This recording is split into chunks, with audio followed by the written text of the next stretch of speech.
Hi everyone, today I'm going to show you how to make this bow, which is what I'm going to refer to as a crossover boutique because I can't translate the wording of the Portuguese Brazilian version into something that makes more sense in English than that. So like I said, crossed boutique, because as you can see you get this nice cross shape here, and this is a red rose version with a pinwheel base. And I've also done a rainbow leopard print version with the black, and I've done spikes for that one. As you can see, again, you've got that nice cross shape at the front.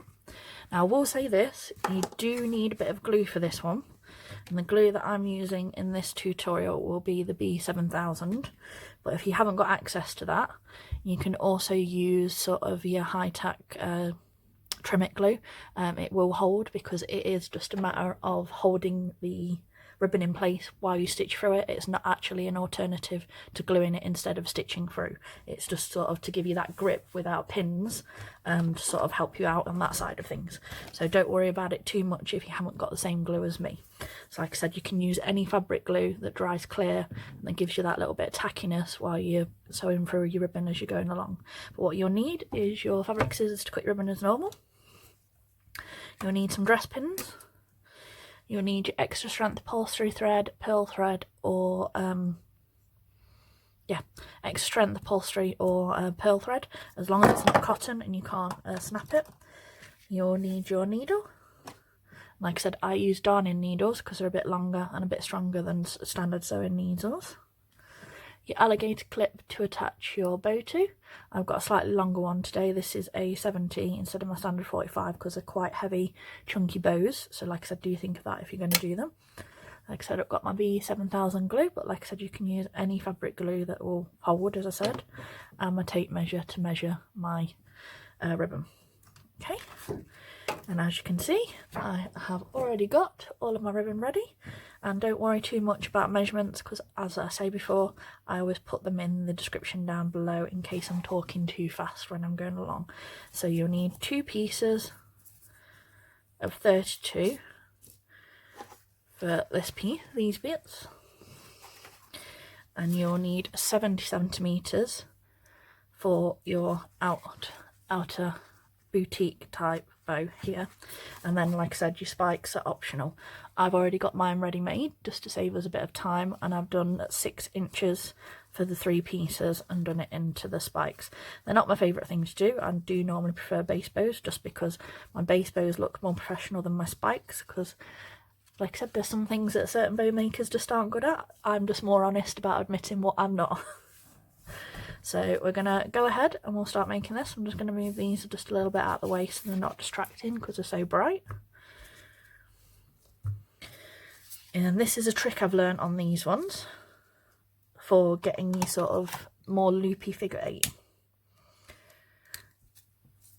I forgot to mention you need your lighter just to heat sew your ends. Okay, so take your 70, and it's 1.5 inch ribbon by the way. And we are going to crease right on the centre,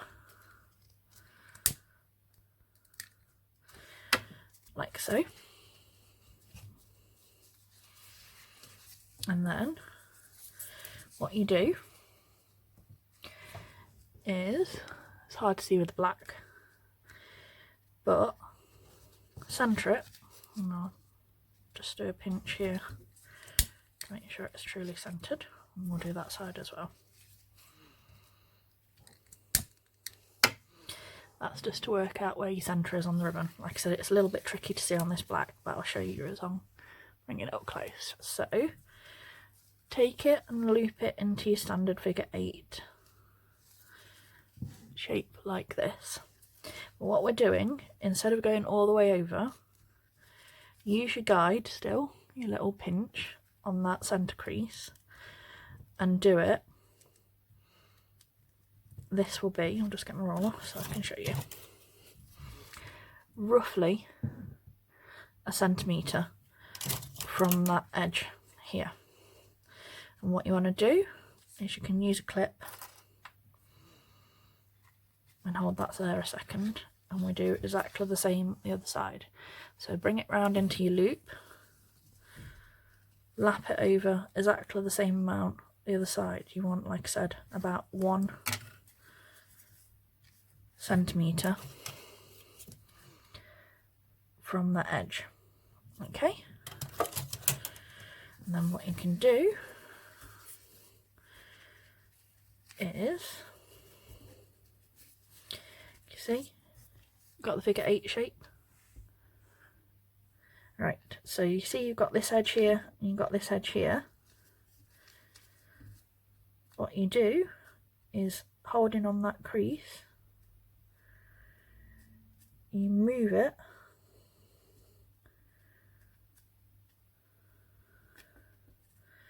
until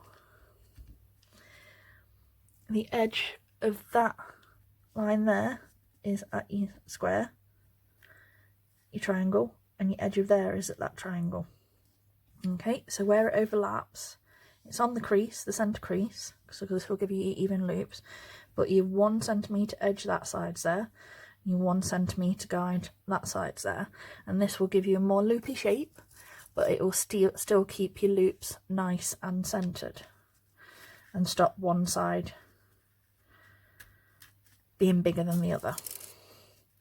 Because I know this is what a lot of you always worry about when you're doing these boutique styles, is having, like I said, one loop like massively bigger than the other, which is one of the most common things other than making boutiques back to front. So fold it down like so. 1, 2, and if you want to make sure that your loops are still accurate, and this will show you, just so you know. So from that centre, so from that triangle end here to the edge, it's just over 7 and a little bit inches, and we'll do exactly the same this way. Where's we measure from? Measure from there.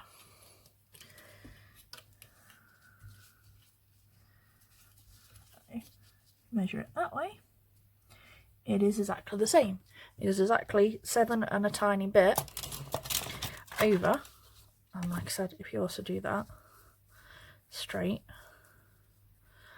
like so, they line up with your ruler, so you know that your alignment is actually spot on and your loops aren't going to be bigger or smaller anywhere that they shouldn't be. And that is one of the biggest parts of this figure 8 technique, because if you've got any side that is slightly longer or slightly shorter as you're making, it will throw the whole bow off, because it means 2 out of 4 of your loops are going to be the wrong size. So let me, I forgot to crease my, telling you the extra little tips to keep them straight. I forgot to.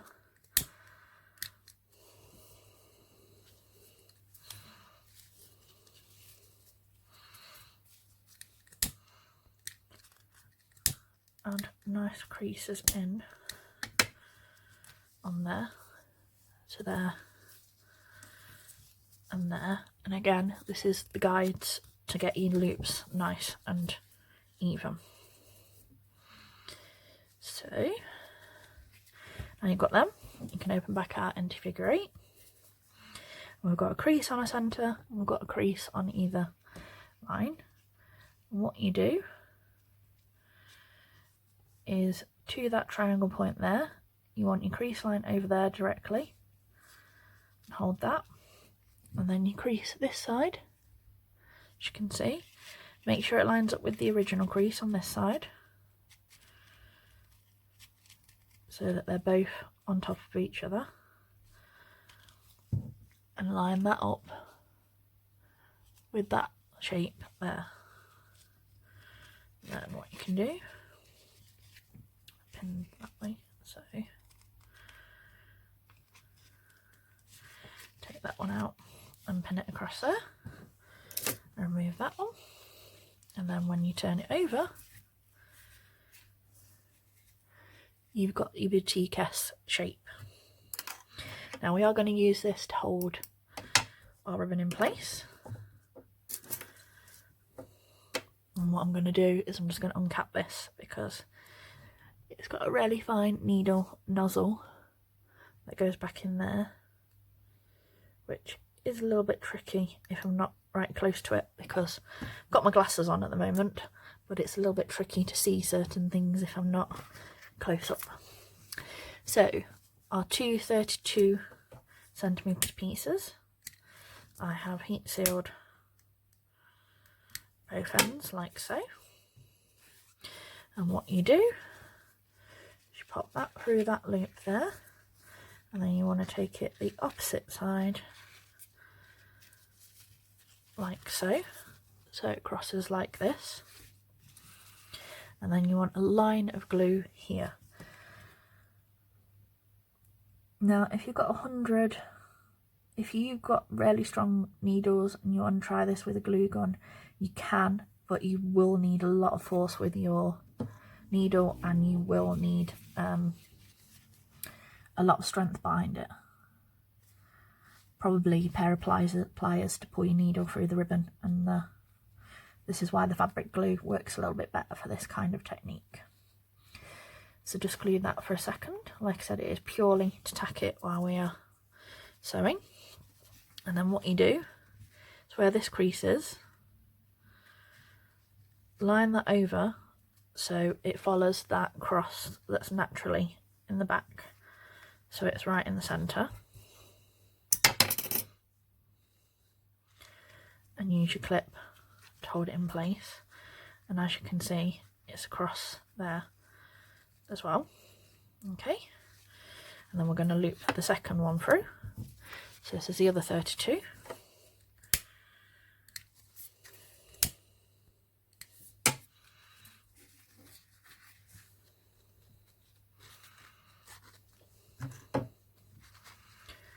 Through that loop, and then cross over there, and as you can see, it's beginning to take shape.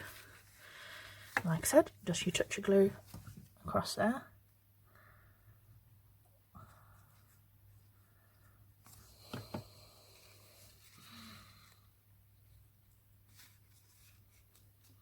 and you want it in that circular shape, so that's there. And again, line it over that original crease, and you want a cross like you do on the front. Clip that in place and then check. Now the way to make sure you've got these even is obviously you've got your original lines here, and as you can see our front's not quite as evenly balanced as our back is. So what you can do is adjust it until you triangle here and you triangle below, so this one and this one line up with your two boutique, well, your boutique layer below basically. And once you're happy that everything is centered and that your crosses are even front and back,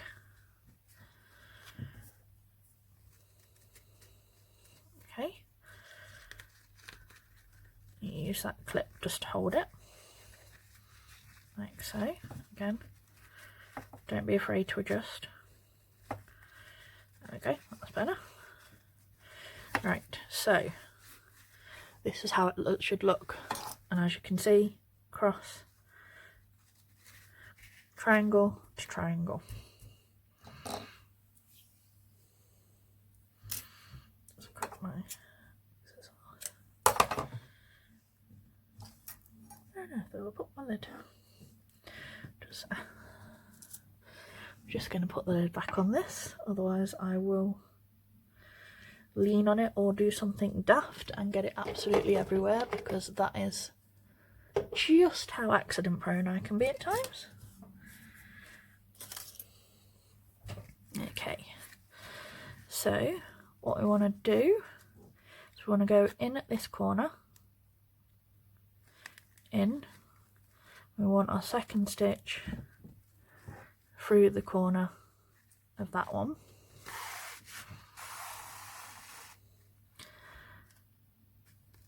Three,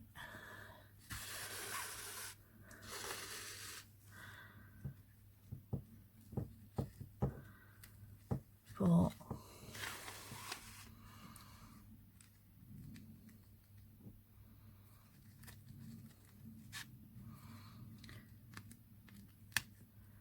five,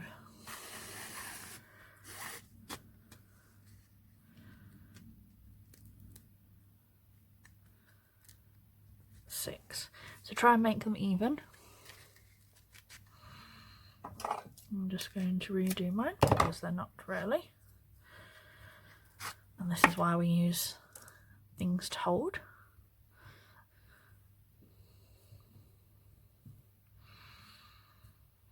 The more even your stitches are, the more even your creases will be. The more even your creases are in the centre, the better shape your bow tends to end up being. So in, 1, 2,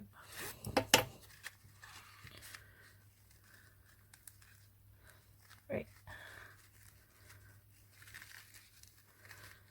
4,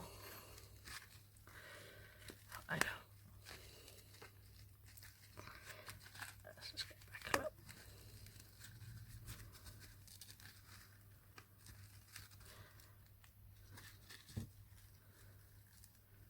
There we go. Right, now it is a 6 count stitch, and I will get that through so I can show you a little bit there. So in, 1, 2, out, and on the back it's 1, 2, 3. Now, like I said,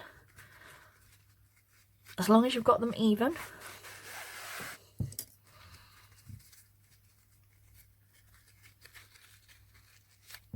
the better the bow shape will be.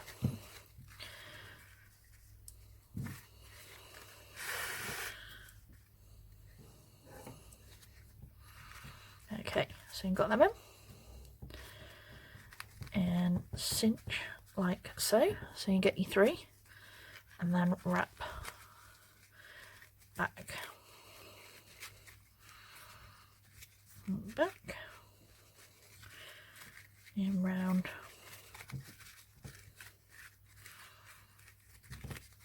and then we are going to stitch off.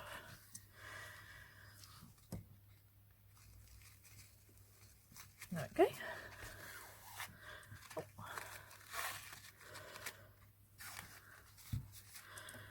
Right, so let's tidy that up a little bit, it's better.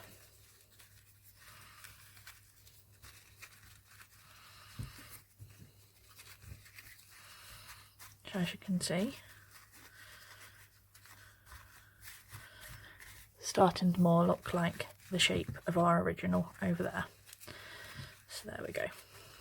So that's what it looks like. And as I've already got my spikes made on my desk, and that's right through the centre, I'm going to take spikes, go right through the middle, there, turn that over, twist them round so they're all lined up,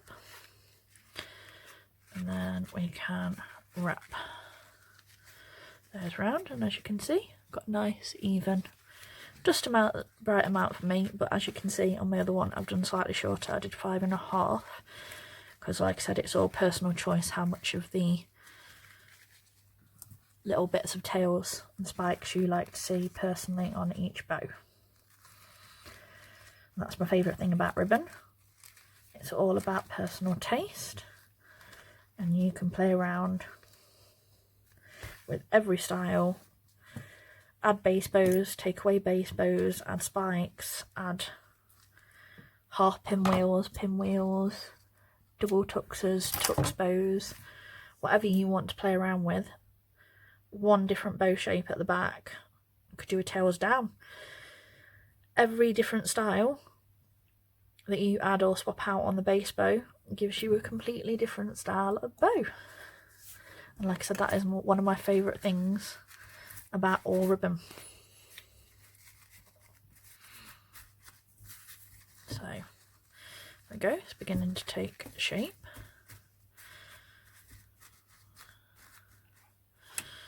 Like I said, it's starting to look like our little friend here. Where did I just put my 9 mil? There's where I put my 9 mil. I was going to say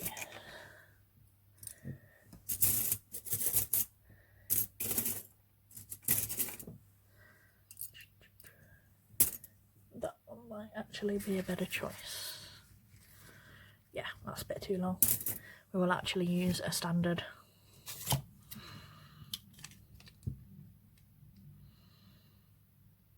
55 instead of a 70. 70 might be a bit too much, but it was useful for holding the bone lace.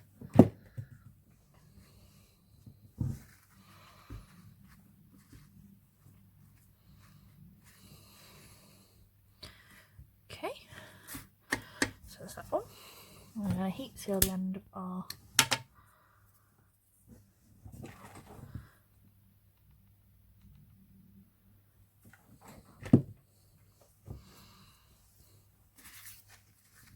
over, open that up,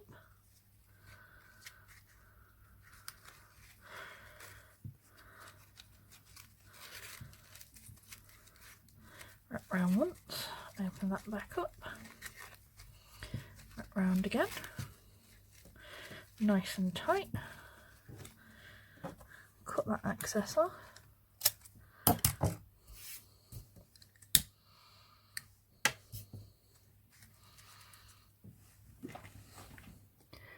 touch of glue there,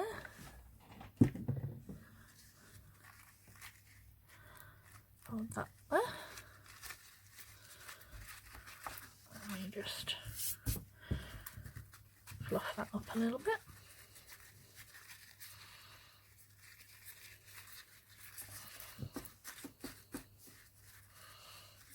Play with my loops, get my spikes all straight,